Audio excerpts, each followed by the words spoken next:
And we are live. What is up, everybody? And welcome back to Dating Decoded, the only podcast that, decodes the craziness that is modern dating. I'm your host, Frank. And I'm Rosalina. It is so good to be back in the studio, Frank. The energy is buzzing today. It really is. And you know why? Because we are tackling a topic that has been blowing up our inbox. Seriously, I think my email server is about to crash. It's true. You guys have been asking for this one non-stop. We're talking about that first big fight, that first major disagreement in a new relationship. You know, that moment where you're like, uh-oh, is this the end? Exactly. The panic moment. But here's the thing, and we've said this before. Conflict isn't the relationship killer. How you handle the conflict is what makes or breaks you. So today, we're giving you the ultimate toolkit for fighting fair and actually coming out stronger on the other side. It's going to be a jam-packed episode. So before we dive in, you know the drill. Do us a huge favor, hit that like button, click subscribe, leave a review. It helps the show more than you know. It really does. Okay. Rosalina, let's get into it. The first big argument. Where do we even begin? Okay, so we're going to break this down into 5 core techniques. And here's the thing, guys, a lot of these concepts are going to sound super familiar because we've talked about them a million times in the context of attraction and, early stage dating. But we're repurposing them for conflict resolution. 100%. We're drawing from some of that, foundational, if a bit controversial material. The stuff from books like The Mystery Method or The Game. I actually met a couple of those guys way back when, and look, say what you will about the scene, but the underlying principles of social dynamics, they are powerful. Absolutely. It's about understanding human interaction, and that's never more important than when things get heated. So technique number 1, and this is the big one, frame control. Frame control. The cornerstone of, everything we talk about on this show. For the new listeners, frame is the emotional context of an interaction, and you are always, always, always in control of your frame. Right, so when an argument starts, it's so easy to fall into her frame, which might be blame or anger or frustration, but the key is to hold a positive, collaborative frame. You're not opponents. You're a team trying to solve a problem. Let's use that classic example from the research doc we pulled. She's upset you're late. Her frame is, you don't respect my time.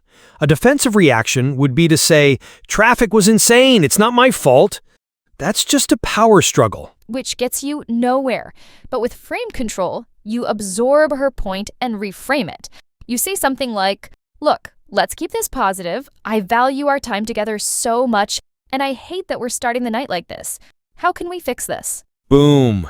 See what happened there? You didn't accept the blame frame, but you also didn't create a conflict frame. You created a solution frame. It's not you versus her anymore. It's both of you versus the problem.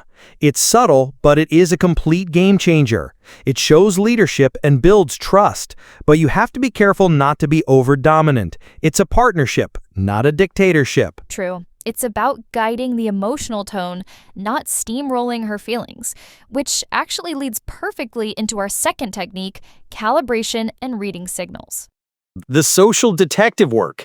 Again, something we drill into you guys for approaching and attracting, but it's maybe even more critical in a disagreement. You have got to pay attention to her emotional cues, her body language, her tone of voice. 100%. You can't just stick to a script. You have to adjust your approach in real time. The doc had a great example for this. Let's say she snaps at you about weekend plan. Right. An uncalibrated response is to snap back. Whoa, what's your problem? Escalation City, population, you too. Exactly. But if you're calibrating, you might notice her arms are crossed, her jaw's tight, but maybe you also notice her shoulders are slumped. You read beyond the anger and see the stress, so you soften your tone. And you say something like, hey, I see you're really stressed. Do you want to talk about what's going on? You're not reacting to the snap, You're responding to the underlying emotion. You're adjusting to her mood, and that opens a real dialogue instead of just a fight. It's about being a social detective, like you said. What's the real issue here? If she raises her voice, you soften yours. If she withdraws and goes quiet, maybe you don't push. You give her a little space before gently re-engaging. It's a dance. Misreading those signals is just catastrophic. It's how small disagreements turn into huge blowouts. You think she's angry, but she's actually hurt. You try to fix it logically when she needs emotional validation. Calibration prevents all of that. It's about ensuring mutual comfort. Okay, so you've set a good frame, you're calibrating to her signals, but the tension is still high. What's next? That brings us to technique number 3, using push-pull dynamic. The old push-pull. Our listeners know this one inside and out for building attraction. You pull them in with a compliment, you push them away with a playful tease. It creates tension and intrigue. And in a fight, you can adapt it to de-escalate and balance the intensity. It's about alternating between emotional engagement, the pull, and creating a little bit of space, the push. Let's use the example, say she's mad about a joke you made that didn't land well. Maybe it was a little insensitive. It happens. Okay, so the pull is empathy. You pull her in by validating her feelings. You say, "You're right, I'm sorry. I didn't mean to upset you, and I totally get why that joke was out of line." That's the pull. You're showing you care about her view. Right, but if you just keep apologizing over and over, it can get a little much. So you follow it with a push. You create a little space for reflection. You say, "I just need a minute to think so I can understand properly." Then you step away for a moment. See how brilliant that is? You're not storming off, you're not conceding defeat, you're de-escalating the intensity. You validated her, but you also gave you both a chance to breathe and reset. It relieves the tension without it feeling like you're just withdrawing or being manipulative. The intent has to be genuine. The intent is key. If the push feels like a punishment, you've lost. But if it feels like a genuine need for a moment to process, it's incredibly effective.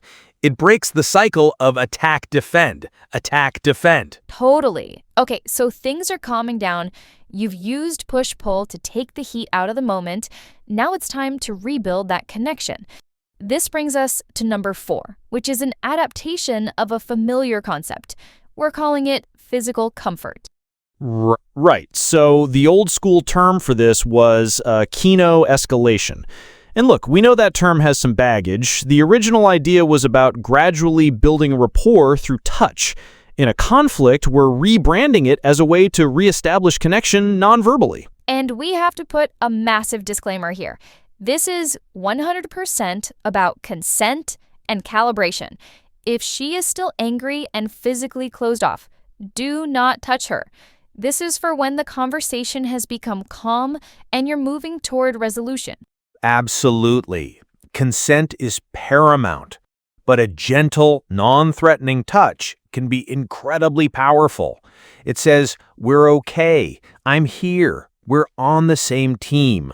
It bypasses the logical brain and speaks directly to the emotional core. The example from the doc is perfect. After you've had a calm discussion and you're sitting together, you might gently touch her hand and say, "We're good, right?" And you wait for her nod for that signal of consent.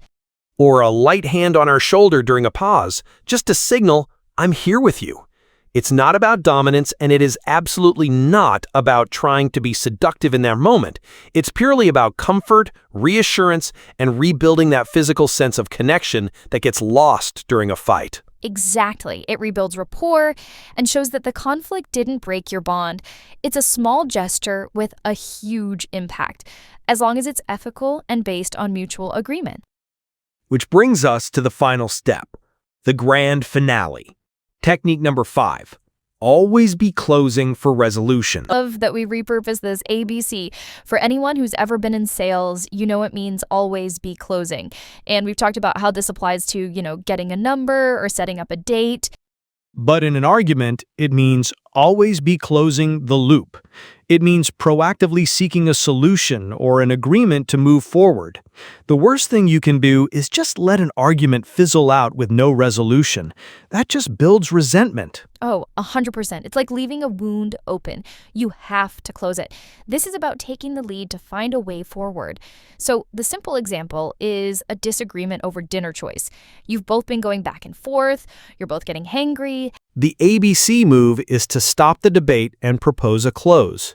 You say, okay, look, how about we try your choice tonight and we try my choice next time? Deal? It's a compromise. It's a plan. It closes the conflict. Or for something more serious, after a long talk, you might say, okay, so we agree to disagree on this for now, but can we agree on how we're going to move forward? Right. The key is that you're proactively looking for the exit ramp from the conflict cycle. You're not just hoping it goes away, you're building the road out of it together. But again, you can't pressure a close. It has to be a mutual agreement. You have to balance that assertiveness with empathy. Make sure her input is heard and valued. You know, Frank, we've laid out this great theoretical framework, but I think it would be really helpful to apply it to some real-world scenarios. What do you say we dive into that inbox you mentioned is about to explode and look for material for the coming episodes? Sounds like a plan, and that is a perfect way to tie it all together. Wow, that was a lot, Lean. That was a thorough deep dive, but so important. So let's do a super quick recap of the 5 techniques for fighting fair. Okay, number 1, frame control. Set a positive, collaborative, solution-oriented emotional context. You're a team, not enemies. Number 2, calibration and reading signals. Be a social detective. Adjust your approach based on her real-time emotional cues. Number 3, push-pull dynamics. De-escalate tension by alternating empathy and validation, the pull, with creating space to breathe, the push. Number 4, physical comfort. When it's calm and consensual, use gentle, non-threatening touch to reestablish connection and rapport. And finally, number 5, always be closing for resolution. Proactively seek a mutual agreement or a compromise to close the conflict loop and move forward together. And that's the toolkit, folks. It's not about avoiding fights. It's about having the skills to navigate them constructively. What an episode. Thank you, everyone, for tuning in. Thank you. We so appreciate you spending your time with us. On our next episode, we're going to be talking about the subtle art of the text message flirt, how to build massive intrigue before you even meet. Ooh, that's a good one. You won't want to miss it. So please, one last time, if you got any value from this today, like, subscribe, and, this is the important one, switch on notifications so you don't miss a single episode. Happy dating.